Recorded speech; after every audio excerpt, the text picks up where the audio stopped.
Bonjour, je m'appelle Maxime Roussel et je vais vous présenter le projet CLT, Community Living Together. Ce projet s'inscrit dans la démarche de l'atelier Border Crossing qui traite cette année de la constitution d'une architecture ayant pour objectif d'être bas carbone et confortable à habiter. Pour cela, l'atelier utilise comme prétexte pour faire le projet la nouvelle édition de la compétition Solar Décathlon. En proposant comme objet d'étude un pavillon d'accueil éphémère d'une centaine de mètres carrés servant de lieu d'exposition, d'espace de détente et de travail pour les visiteurs et les équipes en compétition. Même s'il ne s'agit que d'un prétexte pour faire du projet, un pavillon d'accueil pour le Solar Decathlon n'est pas pour moi en capacité d'être une architecture bas carbone confortable à habiter en l'état. Comme évoqué dans mon rapport par la citation de Malik Dabi, je me pose la question de l'utilité de l'acte de construire ce pavillon au regard de l'édition précédente de celle-ci qui utilisait, pour abriter ses diverses fonctions, une simple tonnelle événementielle mise en place uniquement pour le temps de la compétition. Peu importe la forme que cela prend, laisser le monde un peu meilleur qu'on ne l'a trouvé, c'est ce qu'un homme, mais c'est surtout ce qu'un architecte peut faire de mieux. En reprenant les mots de Paul Auster, je souhaite ainsi résumer l'engagement qui est le mien et que vous avez pu lire dans mon manifeste. Ainsi, m'inscrire dans la dynamique proposée de l'atelier relève selon moi d'un paradoxe, vecteur de projet, qui me pousse à questionner ma pratique, mes choix, mes actions.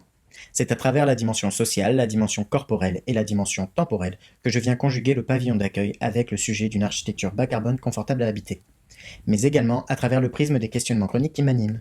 Kraftwerk, Pottelbright, la maison radieuse de Le Corbusier ou encore le projet Machu Picchu de Sophie Delay, ensemble ils forment un imaginaire et mon appui théorique autour de la thématique de l'habiter par ces dispositifs de socialisation, de mutualisation et de vivre ensemble. La matière et sa mise en œuvre fait également partie de mes questionnements chroniques. J'ai pris comme postulat pour ce projet de me concentrer sur l'usage du CLT dans la construction. Loin des discours binaires, je voulais utiliser le prétexte du pavillon pour explorer et me forger une opinion sur ce matériau qui m'intrigue, travailler sa matérialité, en comprendre la matière, ses contraintes, sa production et sa mise en œuvre. Différent des techniques constructives connues du pan de bois, du fuste et de l'ossature pour l'architecture, le CLT ne cesse de se démocratiser avec pour futur porte-étendard en 2024 le village olympique. Le CLT se développe dans l'architecture grâce à son faible impact en émissions de CO2 par rapport à d'autres technologies constructives. Ce matériau, mis en œuvre pour la première fois en France par Jean Prouvé pour sa maison à Nancy, est un coproduit industriel issu de la valorisation des déchets produits lors de la découpe du bois de charpente. Dans le but de formuler des hypothèses quant à l'utilisation du CLT pour le pavillon, un premier temps d'investigation a été consacré à une analyse comparative de 3 références développant des stratégies constructives différentes. Ces hypothèses se sont matérialisées en maquette à partir de la même organisation. À travers la Villa Kourou, c'est la structure en panneaux dalles élémentaires qui est observée. Les architectes jouent de cette logique pour proposer un rythme d'alternance en façade entre les panneaux de CLT et des ouvertures, mais on peut relever que ce système ne présente pas ici de distinction entre la structure et l'enveloppe, car tous deux participent à la stabilité de l'ouvrage. Dans cette première hypothèse, on constate que la logique de découpe métrique fonctionne pour les volumes périphériques. Par contre, la couverture de la zone centrale ne rentre pas dans cette logique et nécessite l'usage d'éléments complémentaires pour franchir ce vide. Ensuite, la structure élémentaire en CLT relève la possibilité d'une préfabrication plus élaborée, avec des finitions déjà faites. Mais comme inconvénient, je constate que les modules sont limités en termes de dimension par des contraintes de transport qui nécessitent des convois exceptionnels. Dans la seconde hypothèse, j'expérimente la structure élémentaire en la travaillant en cadre juxtaposé alternativement afin de développer de larges ouvertures murales et zénithales. L'ensemble est imaginé pour être transporté sur des semi-remorques classiques. Enfin, la structure en refend porteur est analysée à travers la référence RBSCA. Ce système dissocie structure et enveloppe en permettant de larges franchissements et porte-à-faux. Le transport de ces éléments est plus difficile car ils sont de grande envergure en comparaison des deux autres systèmes. Dans la troisième hypothèse que je formule, c'est le croisement des voiles porteurs qui est exploré. Ce système permet de constituer aussi bien la zone centrale grâce au franchissement entre les deux voiles principaux, ainsi que les pièces périphériques qui jouent des refends et des porte-à-faux possibles pour envisager une structure largement ouverte indépendamment de la structure. Après cela, j'ai orienté ma recherche sur les essences de bois qui composent le CLT. En effet, bien qu'une majorité du CLT soit produit à base d'épicéa, il est possible d'utiliser des ressources locales, de résineux et de feuillus. Pour le projet, j'ai choisi de travailler avec du Douglas. Pour ses aspects esthétiques, sa teinte crème relativement homogène, ses veinures prononcées et la faible présence de nœuds, qui permettent selon moi d'accentuer la massivité du panneau de CLT. Le choix de travailler avec du CLT de Douglas pour le pavillon s'inscrit aussi dans une logique bas carbone. En effet, le Douglas représente 15% des forêts allemandes, et en choisissant l'entreprise d'Erichs de Niederkrechtenben, je limite la distance entre la production de CLT et son utilisation.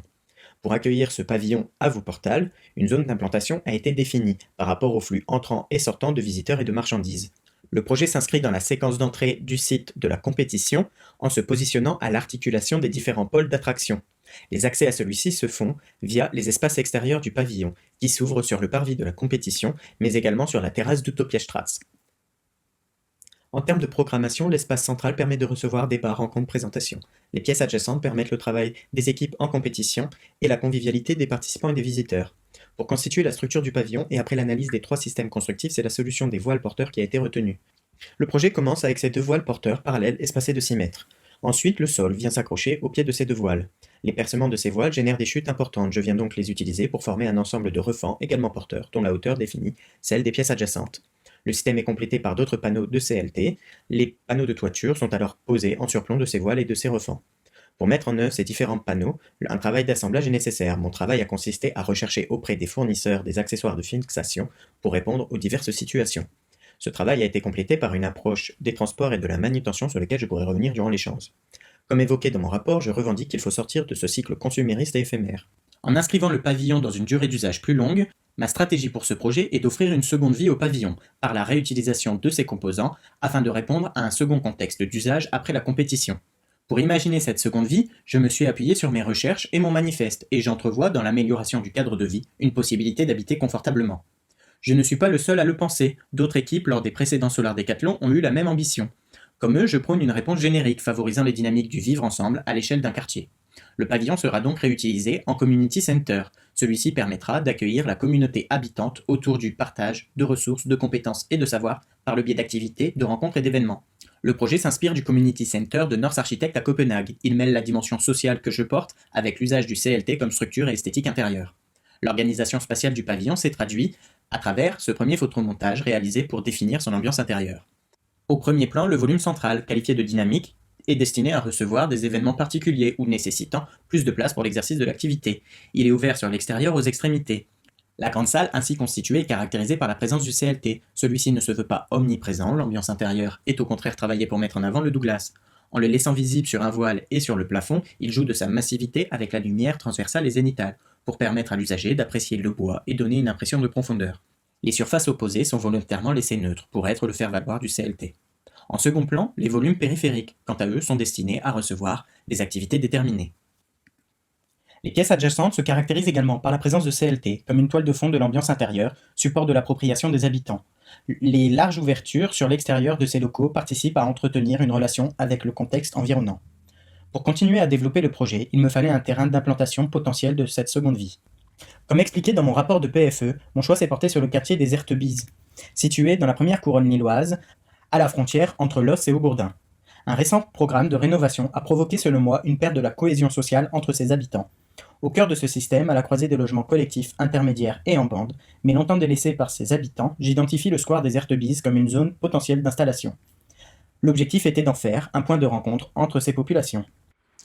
En y implantant le Community Center, je tente d'y apporter un remède par une solution engagée. En dehors de l'orthogonalité du cadre bâti sur l'alignement des arbres et de la végétation environnante, l'implantation donne lieu à une reconfiguration paysagère du square. Pour permettre d'habiter confortablement le Community Center, différents dispositifs d'adaptation au climat sont mis en œuvre. Premièrement, j'utilise l'orientation du bâtiment pour générer des ombres portées sur les terrasses et les pans vitrés. Ce dispositif est complété par un jeu d'avancées de toiture sur la façade sud, mais également sur les façades est et ouest, afin de protéger de la surchauffe d'été en limitant l'entrée dans le Community Center des apports solaires trop importants. La ventilation naturelle fait partie de ces dispositifs de confort. Via des ouvertures placées sur des façades antagonistes du pavillon, un flux d'air assure son renouvellement et participe au rafraîchissement. En complément de la lumière du jour qu'apportent les pans vitrés et le puits de lumière zénithale, un éclairage artificiel est mis en place. Celui-ci, indirect, met en évidence le CLT.